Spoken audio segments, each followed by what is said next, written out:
শহর ঝাড়গ্রাম থেকে আমরা এখন চলেছি কনক দুর্গা মন্দির। প্রায় 13 কিলোমিটার রাস্তা। হাইওয়ে থেকে চিল্কিগড়ের রাস্তা আলাদা হয়ে যায়। দুপাশে শাল, মৌহা, পলাশের ঘন জঙ্গল চিরে মসৃণ রাস্তা উপভোগ করতে করতে আমরা এগিয়ে চলেছি। মাঝে মাঝে দুই একটা লোকালয় চোখে পড়ছিল। বর্তমান ঝাড়গ্রাম প্রাচীনকালের ঝাড়বন নামক ভূভাগের অংশ ছিল, যেখানে রাজত্ব করতেন তৎকালীন মল্লদেব বংশ। তবে এই চিল্কিগড়ের ইতিহাস কিন্তু সরাসরি জুড়ে আছে ধলভূমের সাথে, যা বর্তমানের মধ্যপ্রদেশ। ধলভূমের রাজপুত্র জগৎ দেও সিংহের সাথে যুদ্ধ হয় মল্লদেব বংশের তৎকালীন রাজা ধবল দেবের, এবং তাতে জগৎ দেও সিংহ জিতে যান। শুরু হয় আর এক নতুন রাজার রাজত্ব। তবে তখনও পর্যন্ত এই কনক দুর্গা মন্দির বা চিল্কিগড়ের কোনো অস্তিত্ব ছিল না। এই জগৎদেও সিংহের এক বংশধর রাজা গোপীনাথ সিংহ এক রাতে দেবীর স্বপ্নাদেশ পেয়ে রানীর হাতের অলঙ্কারের সোনা দিয়ে মূর্তি নির্মাণ করে স্থাপন করেন। কথা বলতে বলতে আমরা পৌঁছে গেছি কনক দুর্গা মন্দিরে। মন্দিরে পৌঁছানোর আগেই এখানে পুজো দেওয়ার জন্য কিছু দোকান রয়েছে, সেখান থেকে আপনারা পুজোর জিনিসপত্র কিনতে পারেন। আর এখানে গাড়ি পার্কিংয়েরও ব্যবস্থা রয়েছে।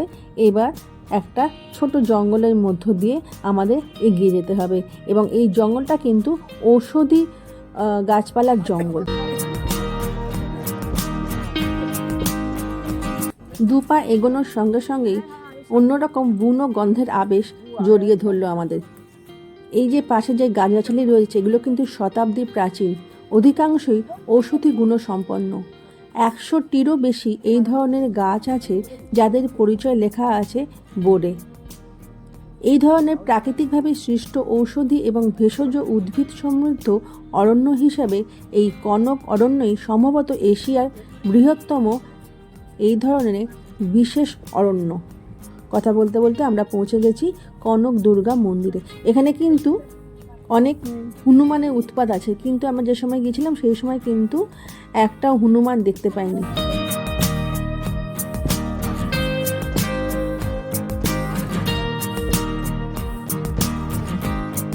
জামবনি পরগনার সামন্ত রাজা গোপীনাথ সিংহ স্বপ্নাদিষ্ট হয়ে দেবী কনক দুর্গার এই মন্দির প্রতিষ্ঠা করেন। রানী গোবিন্দমণির হাতের কঙ্কন দিয়ে দেবীর বিগ্রহ তৈরি হয়েছিল। মূল সোনার বিগ্রহ কিন্তু বহু বছর আগে চুরি হয়ে গিয়েছে, এবং সেটা বেশ কয়েকবার চুরি হয়েছে। পরবর্তীকালে অষ্টধাতুর বিগ্রহ তৈরি করে দেবীর পূজা করা হয়। এখন মন্দির এখনো খোলেননি, তো আমরা একটুখানি ওয়েট করব। এই মন্দিরের ইতিহাস প্রায় 500 বছরের পুরনো। এখানকার মানুষের কাছে খুবই জাগ্রত এই মন্দির। সারা বছরই এখানে বহু মানুষ আসেন পুজো দিতে, মানত করে যান। তবে এই দুর্গাপুজোর সময় কিন্তু বেশি ভিড় দেখা যায়।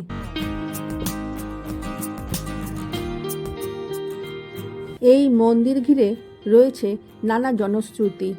বলা হয় এই মন্দিরে নিজেই নিজের ভোগ রান্না করেন দেবী কনক দুর্গা। শোনা যায় এখানে যে নাট মন্দির রয়েছে, সেখানে কিন্তু একসময় নরবলি হতো, আর সেই রক্তেই পূজিতা হতেন মা কনক দুর্গা। তবে এখন নরবলি নয়, প্রাচীন প্রথা মেনে মোষ বলি হয় এখানে। দেবী কনক দুর্গা অশ্ববাহিনী চতুর্ভুজা, ত্রিনয়নী, নীল বস্ত্র পরিহিতা। রাজা কমলাকান্তের উত্তরসূরিরা এখন মন্দিরের সেবায়িতের দায়িত্বে আছেন। মন্দিরের প্রথম পূজারী ছিলেন রামচন্দ্র সারঙ্গী। রামচন্দ্রের উত্তরসূরি আতঙ্কভঞ্জন সারঙ্গী ও তার সন্তানরা এখন দেবী নিত্য পূজা ও বিশেষ পূজা অর্চনা করেন।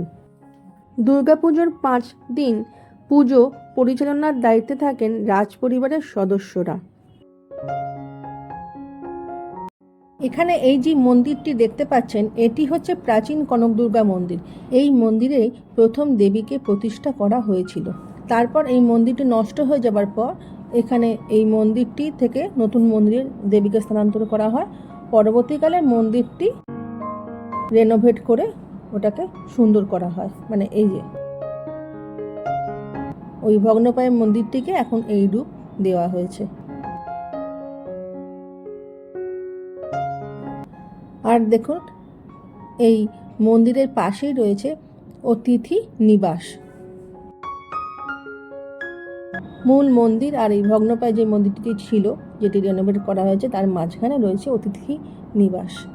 এখানেও আপনারা থাকতে পারেন। আমি ডেসক্রিপশন বক্সে নাম্বার দিয়ে দেবো। অন্য দিনের মতোই শারদীয়া দুর্গাপুজোর দিনগুলোতেও ষোড়শ প্রচারে দেবীর পূজা হয়ে থাকে। নৈবেদ্যে ফল মিষ্টি থাকে। দুপুরে অন্নভোগে ঘি, ভাত, খিচুড়ি, পঞ্চব্যঞ্জন, পায়েস, হাঁসের ডিম ও মাছ দেওয়া হয়। হাঁসের ডিমের ভোগকে বলা হয় গঞ্জভোগ। সিদ্ধ হাঁসের ডিম তন্ত্রমতে শোধন করে অন্নভোগের মাঝে দেবীকে নিবেদন করা হয়।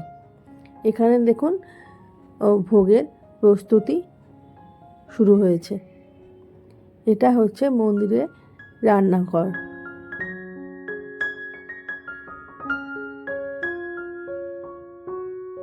দুর্গাপুজোর নবমী দুপুরে কালো পাঁঠার মাংসের বিরাম ভোগ হয়ে থাকে।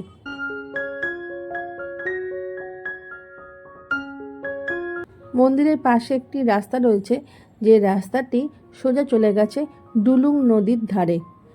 এই ডুলুং নদীতে কিন্তু সারা বছর জল খুব বেশি থাকে না, বর্ষাকালেই জলটা মেনলি বেশি এখানে থাকে। আপনারা ইচ্ছে করলে কনক দুর্গা মন্দির দেখার পর এই ডুলুং নদীর ধারে আসতেই পারেন।